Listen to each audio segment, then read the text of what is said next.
Armadores de cerco da comarca piden negociacións para conseguir máis cupo de sardiña. Afirman que grazas á anchoa os cerqueiros manteñen a actividade, senón co peche da sardiña a flota estaría agora amarrada. Agosto arrancou cun descenso da actividade do cerco galego despois do peche da pesqueira da sardiña ibérica decretado pola Secretaría Xeral de Pesca no Cantábrico Noroeste ao esgotarse a cota dispoñible. Armadores da zona reclaman a Consellería do Mar e ao Goberno Central negociacións con outros países ou comunidades para poder conseguir máis cantidade e ter opcións para a flota. E resulta que non se fixo nada, di que se fixo en Portugal, diz que 1000 toneladas. Non sei se fixaron, se non, ni nadie o sabe.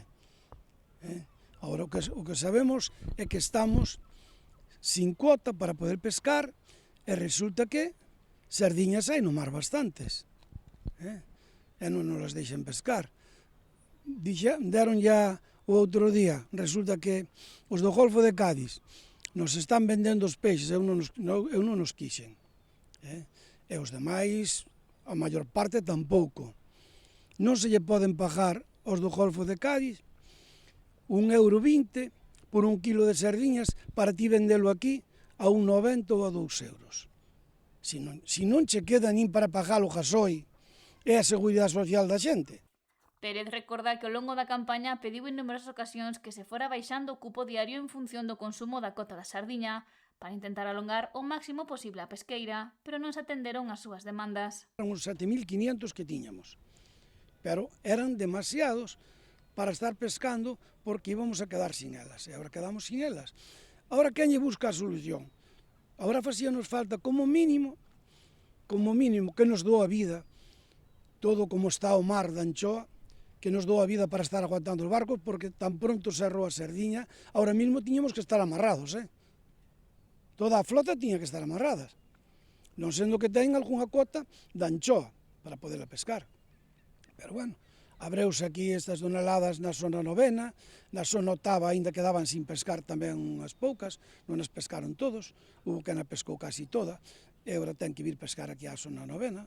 Afirma que deberían de dar máis cantidade de sardiña para que os profesionais fagan fronte a esta situación. Polo menos en outras especies que fóramos collendo, e isto para tapar a seguridade social e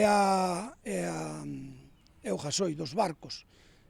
E a xente a ver se con outras especies que se poden ir collendo, como a anchoa e tal, para tapar os gastos. Pero tan pronto se termine esta anchoa, esperemos que nos dure este mes de outubro, que non sei como irán as cuotas, tanto do que queda da octava como daqui da novena. Da novena quedaba moi pouca, na octava quedaba unha pouca máis, E a ver o que pedímolle que gestionen ben. Xa que lamenta que a Portugal sobraralle cota de sardiña en outubro, cando se pecha definitivamente a campaña.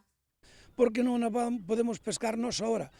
E o Golfo de Cádiz que se lle deran 154.000 kilos máis, cando están vendendo a cuota, non ten sentido. O armador sostén que a campaña ten que iniciarse nas datas nas que está arrancando en Galicia nos últimos anos, para que as embarcacións pequenas que non van á costeira da Anchoa ou Cantábrico Noroeste teñan que pescar. Pero si pide unha mellor xestión para alongar a pesqueira nos meses de máis calidade da especie. O problema non foi o que nos generou os barcos que quedamos en Galicia e posiblemente aí tamén algún do Cantábrico, pescando sardiñas. Vamos, de aí de arriba pescaban sardiñas máis anchoas, pero aquí non, que non se podía, pescando sardiñas. Sino que o generaron os mismos que andaban a anchoa, generaron o mismo problema, porque resulta que levaban como os descartes, levaban todas as sardiñas que lle viñan mezcladas cas anchoas. E ali mal vendéronnas, botaron os peixes a 10, están aí os armadores todos, botaron a 10 e a 15 céntimos e a 20 céntimos. E esa sardiña foise descontando da cota fixada para o Cantábrico Noroeste ata esgotarse, especie que nas lonxas galegas tiña un prezo máis elevado de ata 1,80 € o kilo. Nos aquí fixémolo ben, con respeto ao que nos tocaba, que non podíamos facer outra cousa. Pero resulta que alá arriba fixeron fatal, fastidiaron a cuota que tiñamos para todos, porque é Cantábrico Noroeste, non é só Galicia. Que nos botan a culpa aos barcos que quedaron aquí pescando desde o mes de maio. Eso é mentira. Pérez solicita máis cantidade de sardiña para manter a actividade dos cerqueiros galegos e reclama un novo reparto para o vindeiro ano, no que se teña en conta o número de embarcacións que capturan a especie.